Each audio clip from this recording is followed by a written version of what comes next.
giving out on him. Okay, so he's failing to really stay physically strong during all of this. Good morning, Lua. Go ahead and sit down and take out your book. As we move past page 85 into page 86, we actually see a very, very big internal conflict that he's having at the very bottom of the page, which is him contemplating death. So him basically wanting to die during this situation. So I would annotate at the bottom of that, at the bottom of page 86, where it says, I soon forgot him, and down to break rank, to let myself slide to the side of the road. I would bracket that and annotate that as an internal conflict. So him trying to make this decision, do I stay mentally strong even though my body is giving up on me? That is an internal issue. Nobody can help him make that decision. Only he can make that decision. But he does tell us the one thing that he's able to lean on and keep him going is his father. Okay, so he feels a deep responsibility for his father. He feels like his father is the one that's really keeping him alive at this point. And what's also interesting here, which you could also make an annotation for, is his faith. So this is a very difficult situation for him. He is trying to stay alive, okay? Typically speaking, earlier in the book, during these hard times where he was trying to stay alive, or deciding between life and death, he turned to God, whether that was in anger or whether that was in need for hope and strength. It didn't really matter, but he was turning to God. Okay, in this moment, he is not turning to God. So if you're trying to say you're going to get your essay prompt tomorrow, in your essay, if you're trying to say at this point in the book, his faith is basically just getting weaker, this would be a great example to use because he's not turning to God, making it apparent that his faith is weaker. Okay, because somebody with strong faith would turn to God during this type of situation. Okay, so that is one thing that you could use moving forward. From there, they kind of just talk about continuing to walk and march to wherever they're going. Eventually, on page 80, 87, 88, they end up in this abandoned town. One of your guys' comprehension questions was actually to describe the town that they finally stop in. If you're like, wait, there wasn't really much to say other than that it was abandoned, that's perfect. All you really needed to say was that it was abandoned, okay? It did talk about the houses had gaping windows, meaning they were completely open, which means if they were to go into one of these homes, the snow and the wind and the weather in general would still affect them. There was no reprieve from nature at this point. They talk about how they can't let themselves sleep. Eliezer and his father choose to kind of keep each other accountable for staying awake. And they say they'll watch over each other, make sure they don't fall asleep, because if they do, they know that they will die. And then from there, they end up continuing on. And he talks about Rabbi Elihu, which is on page 90 to 91, which is basically where we stopped at the bottom of page 91. And this is super important, okay? This interaction with this rabbi is super important. So at this point, this rabbi is asking him, have you seen my son? He says no, because off the top of his head, he doesn't remember seeing his son. But as soon as the rabbi leaves, he realizes, wait, no, I did see your son. And that is on page 91, when it says he had already gone through the door when I remembered that I had noticed the son running beside me. I had forgotten, and so I had not mentioned it to Rabbi Elihu. But then I remembered something else, and this is important. His son had seen him losing ground, sliding back to the rear of the column. He had seen him, and he had continued to run in front, letting the distance between them become greater. So basically, he saw the rabbi's son abandon him, okay? So he was in need, the father was in need, and his son said, I gotta survive, and he kept going, okay? Now, this next paragraph, and down to the very bottom, is going to have two things for us, okay? So listen carefully. The next paragraph, a terrible thought crossed my mind. What if he had wanted to be rid of his father? He had felt his father growing weaker and believing that the end was near, had thought by this separation to free himself of a burden that could diminish his own chance for survival. So this is him contemplating the same sort of internal conflicts, okay? He has also noticed his father growing weaker. He has had to save his father a couple times, and he will continue to have to do that over the course of these next couple chapters. So he's worried, and this next paragraph, or kind of like paragraphs, because I separate them, he's praying to God that he never does that he never gives in to that temptation to only think about himself and to leave his father behind. Okay. The fact now that he's actually turning to God in this moment is super significant. So we have not only an internal conflict for him caused by this external issue of needing to survive, but now we have this internal conflict with his faith. And he says, in spite of myself, a prayer formed inside me, a prayer to this God in whom I no longer believe. Oh God, master of the universe, give me the strength never to do what Rabbi Elihu's son has done. So why this is significant. He expresses this internal conflict to us very, very overtly. He says, in spite of myself. So underline that, bracket that, box it, whatever you got to do. That means he knows. Amelia, do you have a question? Yeah. Where are we right now? I got kind of lost. The bottom of page 91. Oh, 91, okay. So if we're saying something is in spite of myself is referencing the logical side of you. So in spite of what your logic or your brain knows, he still prayed. Okay, so that means the internal conflict is between his head and his heart. So his head is telling him, please do not pray to God. God is not going to help you. All you can do is rely on yourself. But his heart knows that he needs to pray during this moment. Okay, so at this point, if you were to use this as evidence for where he's at, he's still conflicted. So that means he's still, something in him is still holding on to God. Okay, he hasn't completely let go of that faith. Okay, because his brain has, but his heart still has. So this is definitely an internal conflict, but also directly relating to where he's at with his faith. Okay, so super important. Those are two examples of faith, the earlier one that I talked about, and this one that you could integrate into your essay that you're about to be assigned tomorrow. So if you didn't write them down, that's up to you. You can find something else or use something else. It doesn't matter. But those are two things you could add. Okay.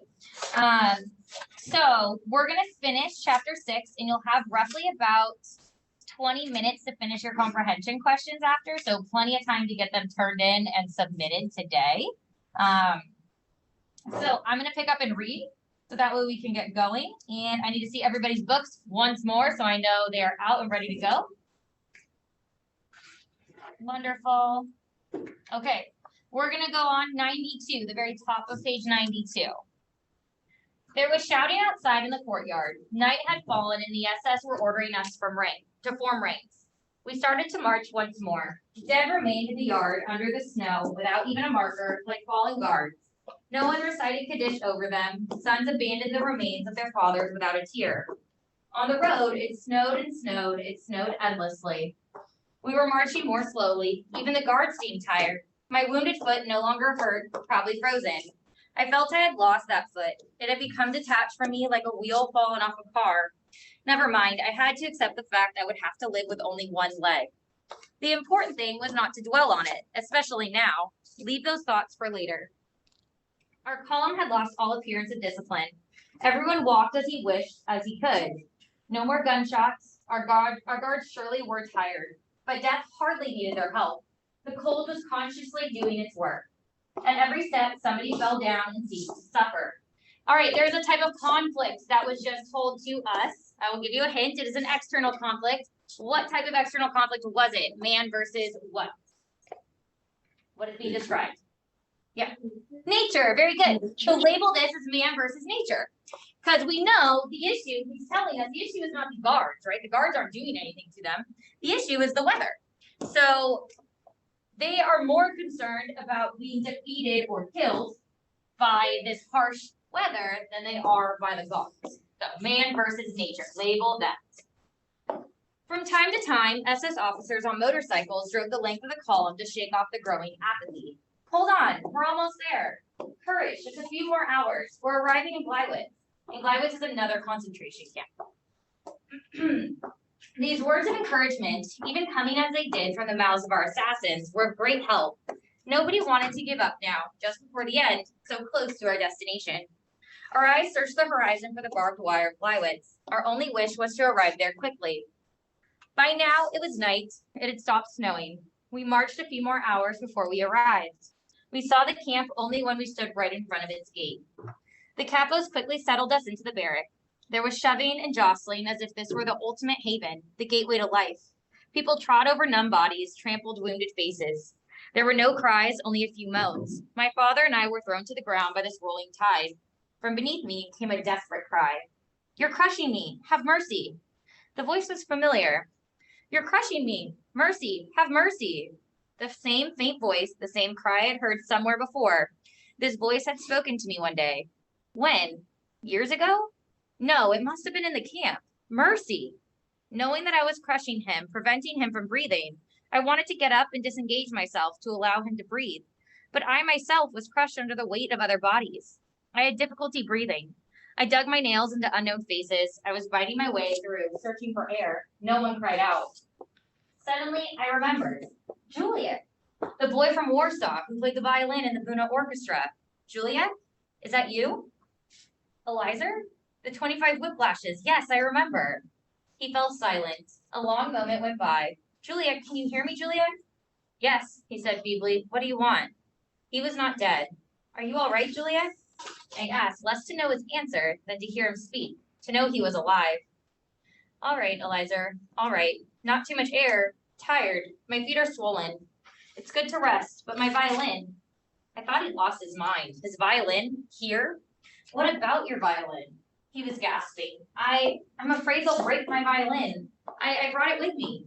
I could not answer him. Someone had laid down on top of me, smothering me. I couldn't breathe through my mouth or my nose. Sweat was running down my forehead and my back. This was it. The end of the road. A silent death, suffocation. No way to scream, to call for help. I tried to rid myself of my invisible assassin. My whole desire to live became concentrated in my nails. I scratched, I fought for a breath of air, I tore at decaying flesh that did not respond. I could not free myself of that mass weighing down my chest. Who knows? Was I struggling with a dead man? I shall never know. All I can say is that I prevailed. I succeeded in digging a hole in that wall of dead and dying people, a small hole through which I could drink a little air. Father, are you there? I asked as soon as I was able to mutter a word.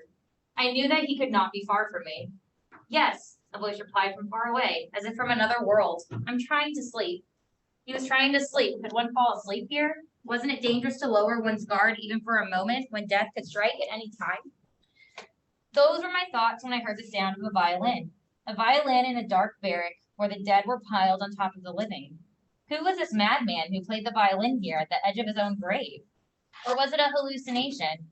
It had to be Juliet. He was playing a fragment of a Beethoven concert. Never before had I heard such a beautiful sound in such silence. How had he succeeded in disengaging himself, to slip out from under my body without my feeling it? The darkness enveloped us. All I could hear was the violin, and it was as if Juliet's soul had become his bow. He was playing his life. His whole being was gliding over the strings. His unfulfilled hopes, his charred past, his extinguished future. He played that which he would never play again. I shall never forget Juliet. How can I forget this concert given before an audience of the dead and dying? Even today, when I hear that particular piece by Beethoven, my eyes close, and out of the darkness emerges the pale and melancholy face of my Polish comrade, bidding farewell to an audience of dying men. I don't know how long he played. I was overcome by sleep. When I awoke at daybreak, I saw Juliet facing me, hunched over, dead. Next to him lay his violin, trampled, an eerily poignant little corpse. We stayed in Gleiwitz for 3 days. Days without food or water. We were forbidden to leave the barrack. The door was guarded by the SS. I was hungry and thirsty. I must have been very dirty and disheveled to judge by what the others looked like. The bread we had brought from Buna had been devoured long since, and who knew when we would be given another ration? The front followed us. We would again hear the cannons very close by, but we no longer had the strength or the courage to think that the Germans would run out of time, that the Russians would reach us before we could be evacuated. We learned that we would be moved to the center of Germany. So they're about to go on another journey somewhere else again, not knowing how long that's going to take, not knowing what that journey even looks like, if they're going to be walking, if they're going to be taken by something. So this is again them thinking, oh gosh, am I going to die on this journey somewhere else now? On the third day at dawn, we were driven out of the barrack. We threw blankets over our shoulders like prayer shawls. We were directed to a gate that divided the camp in two. A group of SS officers stood waiting. A word flew through the ranks. Selection. The SS officers were doing the selection. The weak to the left, those who walked well to the right. My father was sent to the left, so his father was selected to die.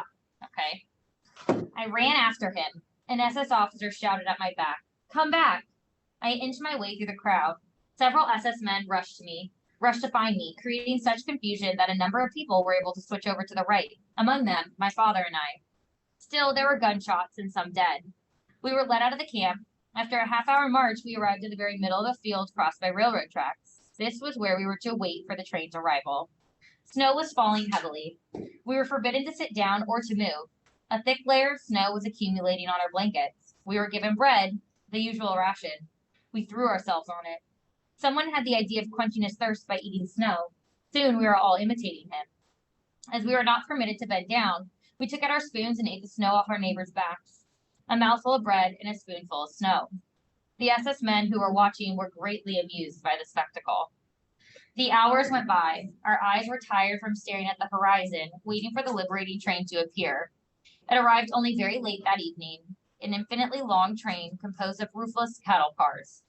The SS shoved us inside, 100 per car. We were so skinny. When everybody was on board, the convoy left. All right, so that is the end of chapter 6. So they're headed now to somewhere else, but this time they get to go on the trains, but don't think that that train is any less harmful than them just walking. Because if you noticed, the cars that they're getting into are roofless and it's still snowing. So now they're just going to be sitting in the snow as they're going to their next destination instead of walking through the snow. So that is going to lead to a lot of people dying. Okay, because like hypothermia, sitting in snow, not moving, no food, no water, no nothing. So the next chapter we'll talk about this journey. We'll talk about what kind of happens to a lot of people, and we'll see how Eliezer deals with a lot of this stuff. Okay, so your next task, like I said, you'll have about 20 minutes, literally 20 minutes at the dot, to finish your comprehension questions. Okay. So you should, if you were doing your comprehension questions while reading last time, you should be up to question 5. So you should only have 6, 7, 8, or 9. I do want to tell you guys about question number 8 and 9.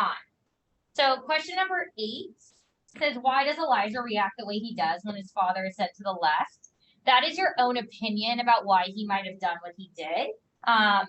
The citation that you're going to use for that question is going to be the page number in which he goes to get his dad. Okay, so that's all you have to do, because there clearly won't be a citation that says why he did it. Number 9 is just asking you to provide a 2-sentence summary of the chapter. So all you have to do is write a summary. No citation is needed for number 9. Okay, so don't worry about a citation for that one. When you finish, upload this paper. Okay, if you can get it in today, that would be preferable. There's no reason why you can't finish these couple questions in the 20 minutes. All right. And let me know if you guys have questions, okay? Yes. It's due by the end of class, right? Technically, no. Technically, it's not due till tomorrow. Okay. Yeah, but if you can get it done today, that would be preferable, but it's on time tomorrow. All right. Yeah. It's just so you don't have to worry about going home and doing it. But I know for people without books, it makes it a little different.